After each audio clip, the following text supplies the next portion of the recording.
নীলফামারীর ডিমলা উপজেলার শিক্ষক কর্মচারী কোঅপারেটিভ ক্রেডিট ইউনিয়ন লিমিটেডের ব্যবস্থাপনা কমিটির নির্বাচন ও ১৬তম বার্ষিক সাধারণ সভা অনুষ্ঠিত হয়েছে।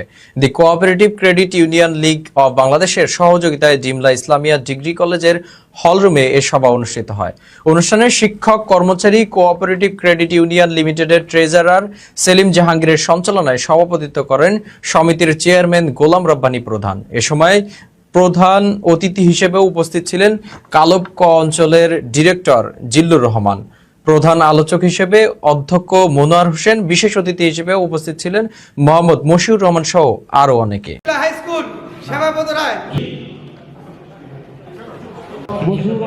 আমিও কিন্তু পীরগাছা উপজেলা শিক্ষক কর্মচারী কোঅপারেটিভ ক্রেডিট ইউনিয়নের চেয়ারম্যান। আমার 3 টার্ম চলছে, 8 বছর চলছে। আমি যখন আমার সমিতির দায়িত্ব গ্রহণ করেছিলাম তখন কিন্তু আমাদের কালবের ঋণ ছিল 3.5 কোটি টাকা। আমরা প্রথম এজিএম এই বক্তব্য দিয়েছিলাম, বলেছিলাম যে আগামী 2 বছরের মধ্যে কালবের সমুদায় টাকা আমরা পরিশোধ করব।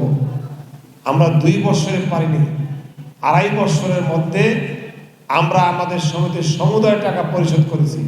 যারা নবনির্বাচিত ব্যবস্থাপনা কমিটিতে এসেছেন তাদের প্রতি আমি বিনীত অনুরোধ রাখব, এই প্রতিষ্ঠানটাকে জিয়ে রাখা যেমন আমাদের শিক্ষক কর্মচারীদের উচিত, তেমনি এটাকে ঢেলে সাজানোর জন্য যুগোপযোগী কর্মক্ষম কার্যক্রম পরিচালনা করা আমাদের একনিষ্ঠ কর্তব্য।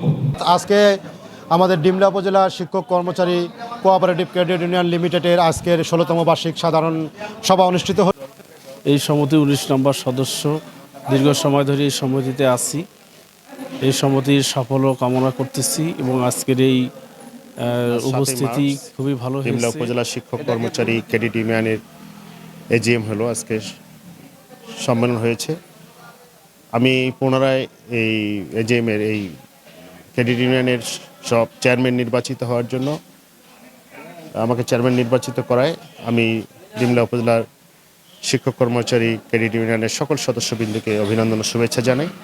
আমি আশা করি পূর্বের ন্যায় আমরা আরও ক্রেডিট ইউনিয়নকে সমৃদ্ধ করার জন্য যা করা দরকার সবার পরামর্শ অনুযায়ী আমরা করব। আমরা সকল শিক্ষকদের, সকল সদস্যদের আমরা সহযোগিতা চাই।